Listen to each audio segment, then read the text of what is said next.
తెచ్చింది సార్ మా ప్రాంత రైతు అధ్యక్ష మా ప్రాంత రైతులు అవమానపరుస్తారు. మా ప్రాంతంలో సన్నవాటు వండుతూ ఎన్ని లెక్క తీయని చెప్పారు సార్. ఇట్లా మా ప్రాంతంలో నీ జిల్లా నీ నియోజకవర్గం వండకపోతే వాళ్ళు కూడా పండిస్తున్నారు. నిర్మల్లో కూడా ఎంత ఉన్నదో లెక్క చెప్తా అధ్యక్ష. సన్నవాట్లు పండేయడానికి ప్రాంతంతో సంబంధం లేదు. మా నియోజకవర్గం మా ఉమ్మడి జిల్లాలో అత్యధికంగా కూడా వండుతాయి. పక్క జిల్లా ఆదిలాబాద్ ఉత్తర తెలంగాణలో సన్నవాట్ల ప్రొడక్షన్ చాలా ఉంది. ఒక నల్గొండ మాత్రమే కాదు. దయచేసి తెలంగాణ ప్రాంత ఉత్తర అదంటారా ఒక సన్నవాట్లకి ఇయ్యద్దని బీజేపీ స్టాండ్ అయితే సార్ మేము వాళ్ళ సహకారం తీసుకోవట్లేము. మేము ఎంతసేపు మహేశ్వర్ రెడ్డి గారు ఒకటి ఏం కోరుతామంటే తెలంగాణ సార్ సార్ నేను అంటురా అన్నారు అనలే. నేను గౌరవ అధ్యక్ష మీ ద్వారా ఒకటే కోరుతా ఉన్నా. మా పెద్దలు గౌరవనీయులు బీజేపీ పక్ష నాయకునికి మీ ద్వారా ఇక్కడ ఎంతసేపు మాట్లాడినా దయచేసి మీరు కేంద్రం నుంచి రాష్ట్రానికి ఏమైనా తీసుకొచ్చే ప్రయత్నం చేయండి. కేంద్రం నుంచి ఏమైనా ఫండ్స్ తీసుకొచ్చే ప్రయత్నం చేయండి. హైదరాబాద్లో షహర్ హైదరాబాద్కి వెళ్ళి कुछ पैसे देने के लिए मांगते లేకపోతే ఇతరాత మెట్రో ఉంది, మూసీ ఉంది, ఘాటికి ఏదైనా పైసలు తీసుకురానికి కిషన్ రెడ్డి గారిని మోటివేట్ చేసి అనే మాటని సందర్భంగా నేను గౌరవ సభ్యుని విజ్ఞప్తి చేస్తున్నా, నాయకుడిగా విజ్ఞప్తి చేస్తున్నా. తెలంగాణ ఈ దేశంలో 29వ నూతనంగా ఏర్పడ్డ చిన్న రాష్ట్రము.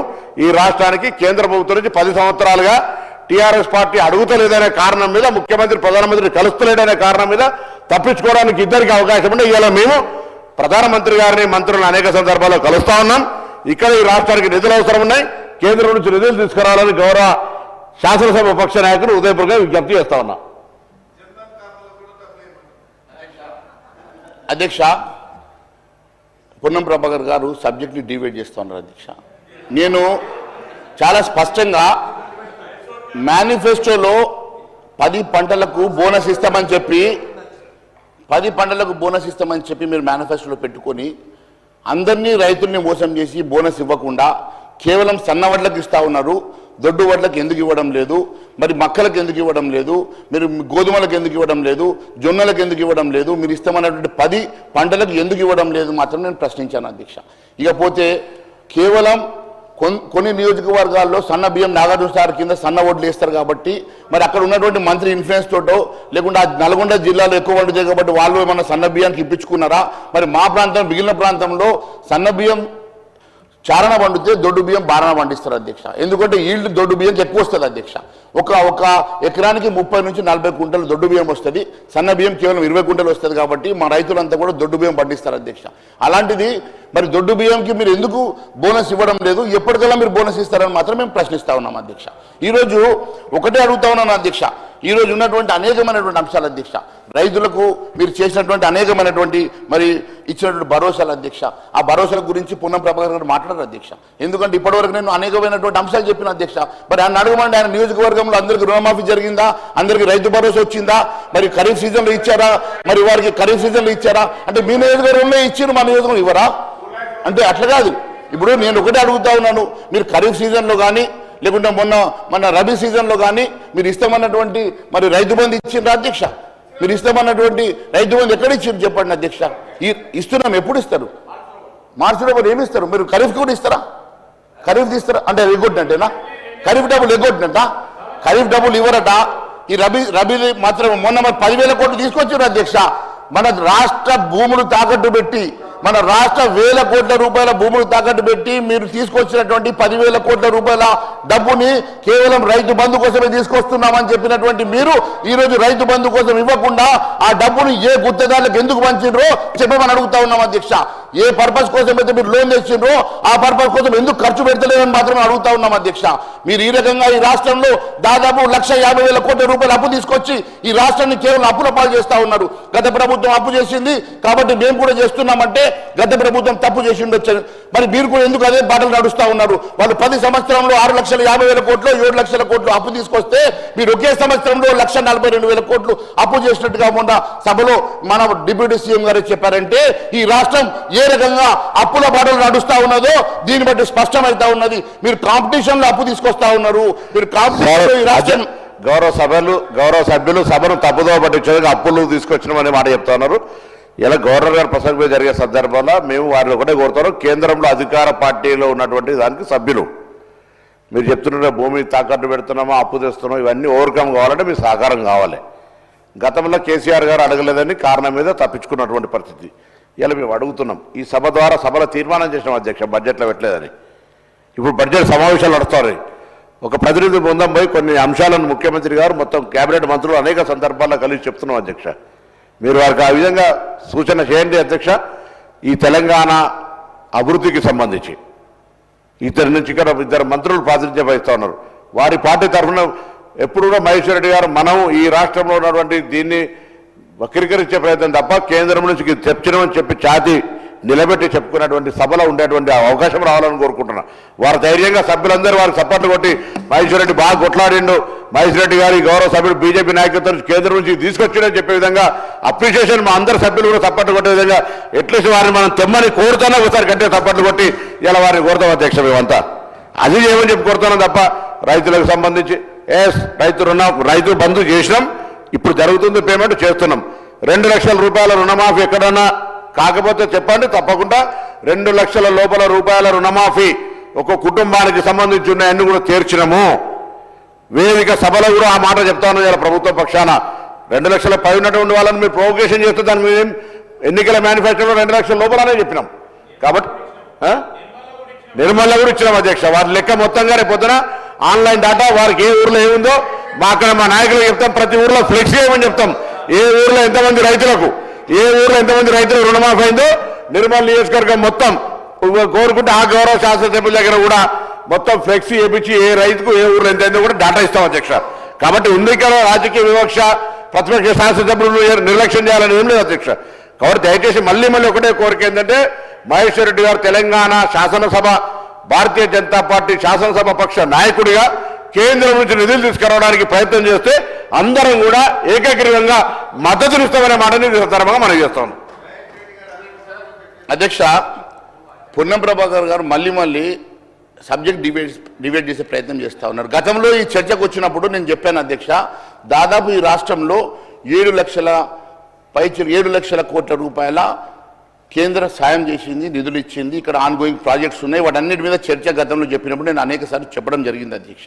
ఈరోజు కూడా మీ FRBM లిమిట్ ప్రకారం మీరు 52,000 కోట్ల రూపాయలు మీరు పర్మిషన్ GDP 3.5% ప్రకారం మీకు ఉన్నటువంటి 52,000 కోట్ల రూపాయలకు గాను మీరు 1,42,000 కోట్లు తీసుకొచ్చినట్టు స్వయంగా డిప్యూటీ సీఎం ఫైనాన్స్ మినిస్టర్ బట్టి విక్రమార్క గారు చెప్పారంటే మీరు ఏ రకంగా డీవియేషన్ చేసి ఏ రకంగా మీరు మరి రకంగా మోసం చేసేసి మీరు లోన్ తీసుకొచ్చినారో ఇది చాలా స్పష్టమవుతా ఉన్నది అధ్యక్ష. నేను ఒకటే అడుగుతా ఉన్నాను అధ్యక్ష, 1,42,000 కోట్ల రూపాయలు మీరు తీసుకొచ్చిన తర్వాత కూడా మీరు ఈరోజు ఏ సంక్షేమ కార్యక్రమాలు ఇచ్చిన హామీలు నెరవేర్చకుంటే మీరు ఇచ్చిన హామీలు మీరు అధికారం రావడానికి అబద్ధాలు చెప్పి అధికారం రావడానికి ఇష్టానుసారంగా హామీలు ఇచ్చి అధికారం చేజిక్కించుకోవడానికి మీరు చేసినటువంటి తప్పిదాలన్నింటినీ కూడా ఈరోజు మరి మా మీద కేంద్రం నుంచి నిధులు తెమ్మంటే కేంద్రం డెఫినెట్గా అన్ని రాష్ట్రాలకు ఇచ్చినట్టు మనకు కూడా లక్షల కోట్ల రూపాయల నిధులు ఇచ్చింది. అయినప్పటికీ కూడా ఈరోజు మీరు ఇంకా నిధులు కావాలని అంటే నేను ఒకటి అడుగుతా ఉన్నాను అధ్యక్ష. మరి ఈరోజు నిన్న ముఖ్యమంత్రి గారు స్వయంగా నిన్న ఒక స్టేట్మెంట్ ఇచ్చిండ్రు అధ్యక్ష, నేను పేపర్లో చూశాను అధ్యక్ష. ముఖ్యమంత్రి గారు ఏమంటా ఉన్నారు అధ్యక్ష, వాళ్ళంతా అప్పులు తీసుకొచ్చి మాకు ఈరోజు ఆర్థిక వ్యవస్థ ఒక క్యాన్సర్ డిచ్ పెట్టిండ్రు, మేము 6 ప్యాక్ కాదు మాది, ఈరోజు క్యాన్సర్ వ్యవస్థ ఉన్నది, మేము ఇలా కట్టే పరిస్థితులు లేదు, వాస్తవాలు చెప్పాలంటున్నారు. అది గతంలో మీకు తెలియదా అధ్యక్ష? గతంలో మీరు హామీలు ఇచ్చినప్పుడు మీకు తెలియకుండా హామీలు ఇచ్చిండ్రు అధ్యక్ష. ఈరోజు మీరు ఏదో అధికారం కోసం హామీలు ఇచ్చి ఈరోజు మాత్రం చేత కాదంటే మీరు చేత కాకుంటే మరి మ్యాండేట్ ఈరోజు మళ్ళీ అడగండి.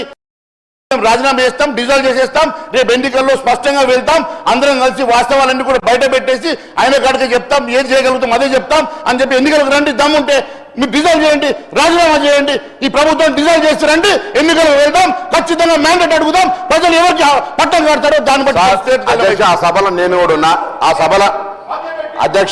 సభలో నేను కూడా ఉన్నా.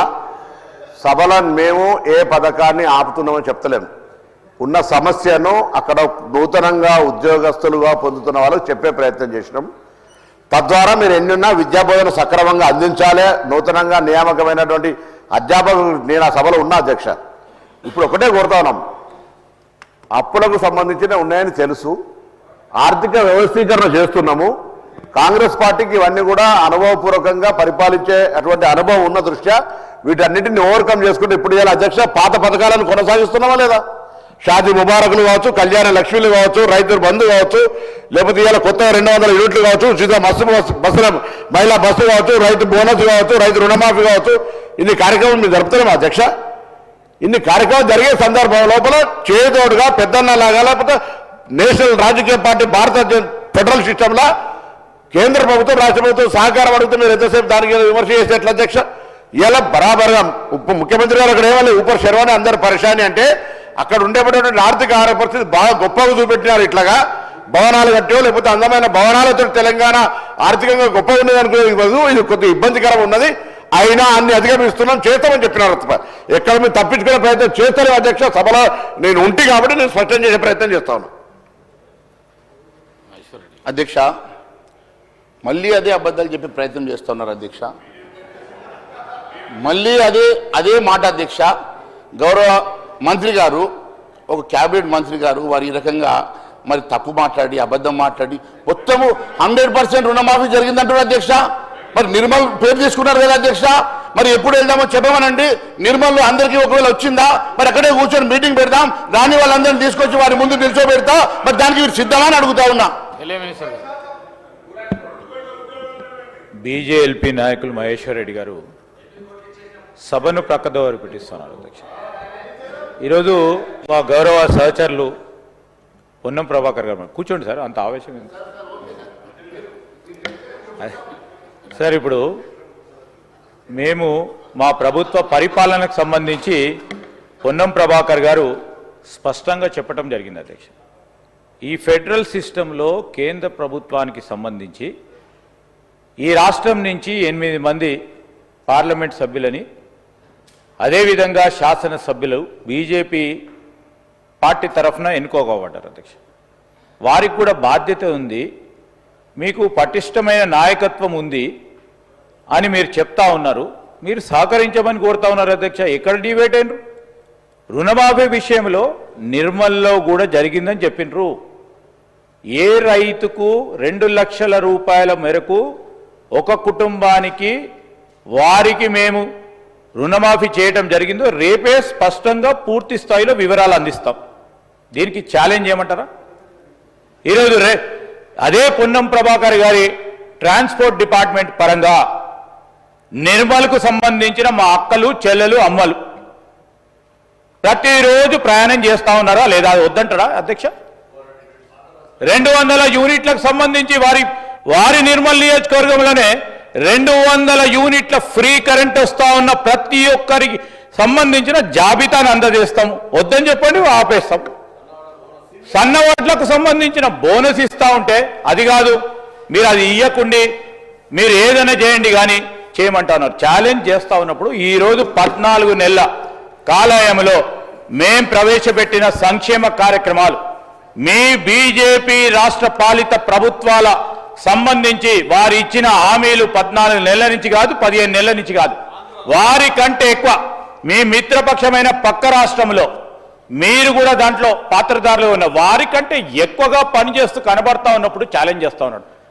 Yes, we're ready. ఏ రోజంటే ఆ రోజు ప్రజలకు వెళ్తాం, ప్రజలకు సంబంధించిన మరొకసారి ఆలోచన చేయడానికి మేము కూడా రెడీ ఉంటాం. కానీ మీరే నేను ఈరోజు స్పష్టంగా చెప్తాను, మహేశ్వర్ రెడ్డి గారు అనుభవజ్ఞులు, ఖచ్చితంగా కూడా వారికి మోడీ గారితో సత్సంబంధాలు ఉన్నాయి, అమిత్ షా గారితో సత్సంబంధాలు ఉన్నాయి, వారికి అందరి మంత్రులతో సత్సంబంధాలు ఉన్నాయి. రాష్ట్రానికి రావాల్సిన నిధుల పరంగా మన గౌరవ ముఖ్యమంత్రి గారు చెప్పారు. ఏం చెప్పిండ్రు? మెట్రో రైలు కావాలి, RRRకి సంబంధించిన అంశం కావాలి. ఈరోజు హైదరాబాదు ప్రధానంగా ఈ భాగ్యనగరానికి సంబంధించిన అభివృద్ధికి సంబంధించి దానికి నిధులు కావాలి. ఈరోజు మేము చేస్తా ఉన్న కార్యక్రమాలకి మీరు మూసీ నదికి సంబంధించి సహకరించమని కోరింది తప్ప పొన్నం ప్రభాకర్ గారు వ్యక్తిగతంగా మిమ్మల్ని ఏం అనలేదు సార్. ఈరోజు మీ పాత్రను కూడా మీరు నిర్వహించండి. కేవలం ప్రభుత్వంలో ఉన్నా కానీ మీకు కూడా 8 మంది పార్లమెంట్ సభ్యులు ఉన్నారు. పక్క రాష్ట్రానికి ఏ విధమైన నిధులు పోతా ఉన్నాయి, సరి సమానంగా మాకు రావాలని కోరుతా ఉన్నాం. దాంట్లో మీరు సహకరించమని కోరుతా ఉన్నాం మహేశ్వర్ రెడ్డి గారిని, గౌరవ బీజేపీకి సంబంధించిన శాసనసభ్యులు. ఇవన్నీ మర్చిపోయి ఎప్పుడో ఎందుకు సార్ ఈరోజు మేము ఎందుకు ఈరోజు 7 లక్షల కోట్ల రూపాయలు గత ప్రభుత్వం చేసిన అప్పుల మీద 60,000 పైచిలుకు ఈరోజు అప్పులు మిత్తుల పరంగా మేము మా ప్రభుత్వం ఆనాటి ప్రభుత్వం పరంగా తీసుకున్న అప్పుల మీద మేము కడతా ఉన్నాం. ఈరోజు క్యాపిటల్ ఎక్స్పెండిచర్ పెద్ద ఎత్తున చేయాలి, మన నిధులను సరిగా ఉపయోగించుకోవాలని ఒక ఫిస్కల్ డిసిప్లిన్ రావాలనే యోచనతో చేస్తా ఉన్నాం. నేనేమంటాను అంటే గవర్నర్ గారి ప్రసంగం మీరు సూచనలు ఇవ్వండి, కాదంటలేం. కేవలం విమర్శలే చేయాలా, ప్రభుత్వానికి చెడ్డ పేరు రావాలి అని ఆ విధంగా మీరు మంచి ఆలోచన పరంగా ఉన్నవారు మీరు ఇవ్వండి. ఏ విధంగా మా పార్టీ నుంచి ఏ రిప్రజెంటేషన్ చేయాలి సెంట్రల్ గవర్నమెంట్కి, ఏ విధంగా మీరు తీసుకొచ్చే ప్రయత్నం చేస్తారో చెప్పండి, మీ సమాలోచనలు చేయండి. మేము రావడానికి మేము అందరం ముందున్నాం. రాష్ట్ర ప్రయోజనాల గురించి మీరు ఏం చేయమన్నా కానీ తప్పకుండా బేసిజాలకు పోకుండా సిద్ధాంతపరంగా బీజేపీ మాకు వ్యతిరేకమైన పార్టీ అయినా కానీ రాష్ట్ర ప్రయోజనాల గురించి రాష్ట్ర అభివృద్ధి గురించి మేము ఖచ్చితంగా కూడా మీ సహకారాన్ని తీసుకుంటాం, బాధ్యతగా తీసుకుంటాం. మాకు గౌరవ ప్రధానమంత్రి గారిని కూడా కలిసి ఇదే విధంగా కోరటం జరిగింది అధ్యక్ష. అదే విధంగా మరి వారు తప్పకుండా మా శాసనసభ్యులు మా పార్లమెంట్ సభ్యులు కూడా కోరితే మేము కూడా ఇవ్వడానికి ఉంటుందని కూడా వారు చెప్పడం జరిగింది. తప్పకుండా వారు సహకరిస్తామని కోరుతా ఉన్నాం. డీవియేట్ కాకుండా వారిని మాట్లాడాల్సిందిగా కోరుతా ఉన్నాం అధ్యక్ష. మహేష్ రెడ్డి. అధ్యక్ష, ఈరోజు మంత్రి గారు చూడండి, టైం చూడండి. మహేష్ రెడ్డి గారు మీరు మాట్లాడేదంతా మాట్లాడతారు, డిబేట్ చేస్తారు, ఇంటర్వెన్షన్ అవుతారు, మళ్ళీ మీదకి వెళ్ళి సమయం చెప్తారు. సార్ ఒక విషయం సార్, ఇప్పుడు మళ్ళీ కూడా మంత్రి గారు నాకు ఇప్పటికీ అర్థం కాలేదు. మరి మంత్రి గారు కేవలం మరి నార్త్ తెలంగాణకే మంత్రి, మా నిర్మల్ నియోజకవర్గానికి ఇన్ఛార్జ్ నాకు తెలియదు, మాట్లాడితే నిర్మల్ గురించి మాట్లాడతారు. ఎక్కడ ఈ సంక్షేమ కార్యక్రమం జరగనట్లు, ఎక్కడ బస్సులు తిరగనట్లు, ఎక్కడ 2000 యూనిట్లు జరగనట్లు, కేవలం నిర్మల్నే జరిగినట్ల నేను ఒకటే అడుగుతా ఉన్నాను అధ్యక్ష.